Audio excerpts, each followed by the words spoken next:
Vale of the Forgotten. The old Havli stood at the edge of the forest, its windows like dark eyes, watching over the world. Arav had inherited the place from an estranged uncle, and though the house reeked of history and mystery, he decided to stay. He needed solitude, time to mend his heart, after a string of failed relationships. But solitude was not what he found. The whispering presence. The first night, he heard whispers curling through the corridors like fingers tracing his skin. At first, he dismissed them as the wind slipping through the cracks of the old house. But then he saw her, Amaya. She stood by his bedside, her figure wreathed in moonlight, an ethereal vision of longing and sorrow. Her long, silken hair cascaded over her shoulders, catching the pale glow of the night, and her pale lips trembled as though she longed to speak but couldn't. Her eyes, dark as the void, bore into him with an aching intensity, pulling him into a depth of emotion he couldn't name. Arav's breath caught in his throat, a mixture of fear and fascination anchoring him in place. The air between them crackled, a silent plea stretching across time. For a moment, he felt as if the space around them folded inward, sealing them in an intimate pocket of eternity. And Quat, who are you, and Quat, he whispered, his voice barely more than a breath. She tilted her head, sorrow darkening her gaze. Her lips parted, but no words came, only the soft rustle of air, like a sigh lost to the ages. Then, in an instant, she was gone, dissolving into the night. Like mist in the morning sun, leaving behind the faint scent of something sweet and faded, like the memory of a love never fulfilled. Arav should have been afraid, but he wasn't. Something about her felt familiar, as if his soul had known hers long before. Who are you? He whispered. She tilted her head, sadness shadowing her expression. Her lips parted, but no words came, only the soft rustle of air. Then she was gone, dissolving into the night like mist in the morning sun. Days passed, and Arav found himself haunted not just by Amaya, but by his growing infatuation with her. He could feel her even when he couldn't see her, the chill in the room. When he thought of her, the soft press of an unseen hand against his skin. She lingered in his thoughts, in his dreams, in the air he breathed. The arrival of Mira. Then came Mira. She arrived at the Havli's threshold one rainy evening, drenched and desperate for shelter. A traveling artist, she had lost her way, and Arav, unable to turn her away, invited her in. Mira was everything Amaya wasn't. Warm, lively, filled with the fire of the living. Her laughter echoed through the house, chasing away the shadows, her touch igniting something in Arav that had long been dormant. But beneath the light of her presence, Amaya remained, a whisper in his ear, a longing sigh in the dark. Amaya did not like Mira. Arav felt the shift in the house as soon as Mira arrived.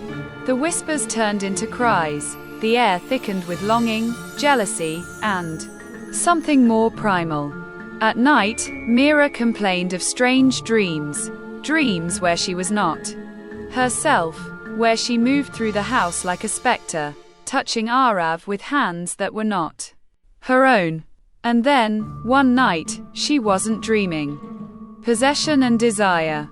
Arav awoke to find Mira standing over him, her eyes vacant, lips parted. There was something different about her, something that made his pulse quicken. She climbed onto the bed with the grace of a shadow, her fingers cool as they traced his chest. Amaya, he breathed, recognizing the presence behind Mira's eyes. Mira, no. Amaya smiled, a slow, knowing curve of the lips.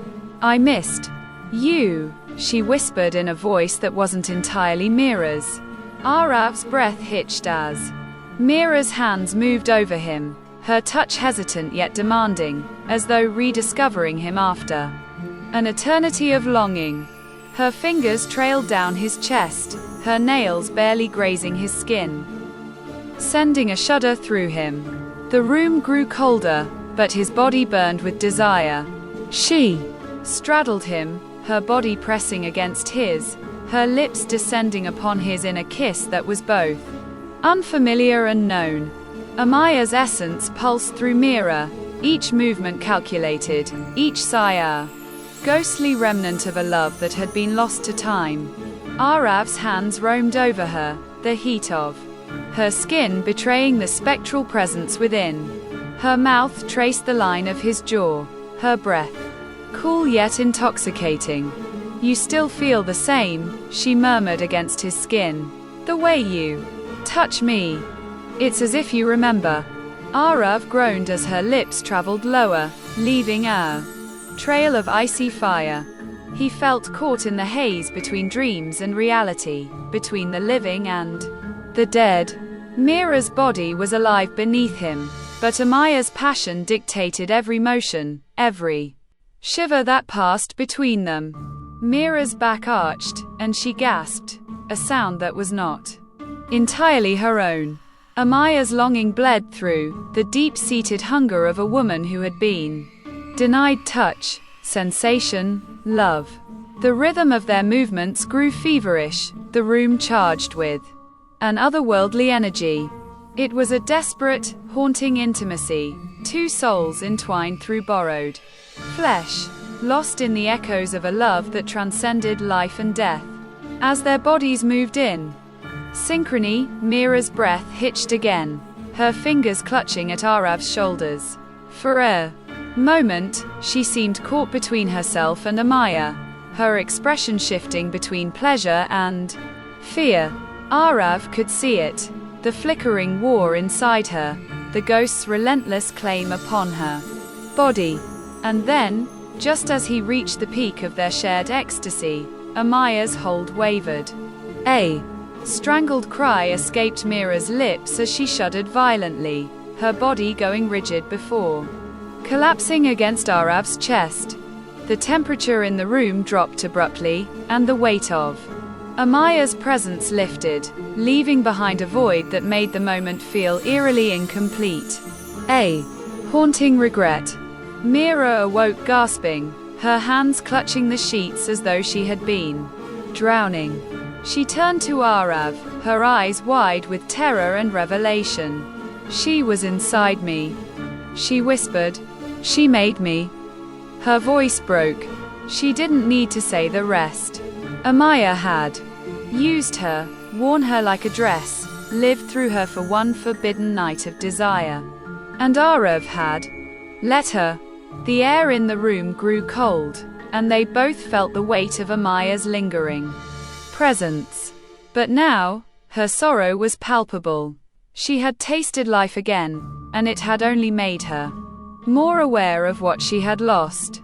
I just wanted to feel, her voice echoed through the room, a breath of regret in the stillness. Mira trembled, pressing against Arav as though he could shield her from something unseen. But he could offer no comfort. He had been caught between two women, one alive and one dead, and he had let himself be claimed by both.